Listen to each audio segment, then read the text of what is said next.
George BARNA, the name in Christian polling, has been working with his team for 4 years now. They have now released a major report on religious liberties in America and how Christians and Christian leaders feel about those matters, about our liberties. An article by Gary Lane. This is what concerns faith leaders the most in America, posted on CBN. Look at this. 43% that were polled, U.S. clergy, say Americans have less religious freedom than they did 10 years ago. That's almost half of the clergy polled said we have less freedoms today than we did 10 years ago. Then, according to David Kinnaman, who is BARNA president, they actually, speaking of clergy, religious leaders in America, they actually feel pressured to not preach on certain subjects or pressured to speak on topics that they are not ready to talk about. Interestingly, Kinnaman also said this, that their researchers found that young Christians are often more willing to be challenged and pushed by the church than the church is willing to challenge them. How did we get in this place today? How do we get to a place where, yes, our religious liberties have been seriously eroded here in America? Even though freedom is our foundation and freedom of religion, one of our foundational foundations, yet our religious liberties have been eroded. How do we get here? Is it the fault of the political left? Is it the fault of hostile educational system? Is it the fault of social media and its left leaning? Is it the fault of big business, often being anti-Christian? Where is the problem? How have we lost so many of our liberties? Let me tell you plainly, it's our fault. Our fault as followers of Jesus. Let me go deeper. It's our fault as leaders in the body.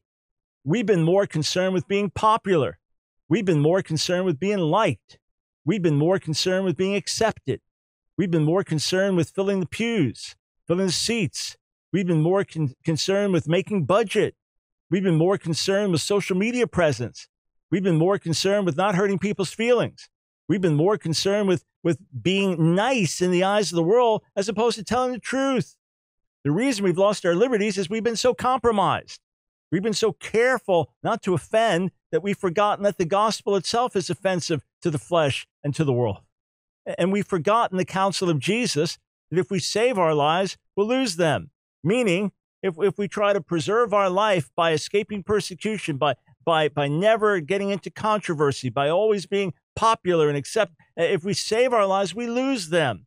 It's like when a gun is put to someone's head, deny Jesus or die. If he saves his life, he loses his soul in the process. And if he says, you can kill me, but I belong to the Lord, then he gains his life. He finds his life. And what's so interesting is, according to the research, the younger generation, they want to be pushed and they want to be challenged and they want to hear the truth. Look, I've been asked to address controversial subjects, controversial cultural issues, say homosexuality in the church and things like that. I've been asked to address this around the country and around the world. One reason I'm asked to address it is very few are willing to address it, to our shame, and others don't feel equipped or know how to address it. But the bottom line is, whenever I speak on these topics, there is a line of people afterwards waiting to talk to me, often standing online, sobbing and crying, because these are issues they deal with in their lives every single day.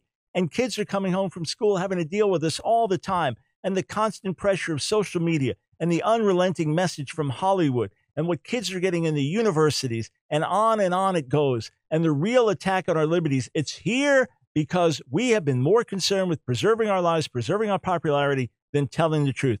It's time to speak now while we have the opportunity. Not in an offensive way, not in a mean-spirited way, not in an agitated way, not in a reactionary way, but full of the Spirit, full of grace, full of truth. Lift Jesus up, tell the truth, and let the consequences be what they are. Let the chips fall as they may. Jesus said in Matthew 10:28, we had nothing to worry about from people because the worst people could do is kill us. And our lives belong to God. He said, don't fear people, but fear God, who after killing the body can destroy the soul in hell. We fear him. We honor him. We do what's right in his sight. We're motivated by love for people, not popularity, not trying to be accepted. If we stand up and stand strong and pray and do what's right, God will turn the tide right here in America.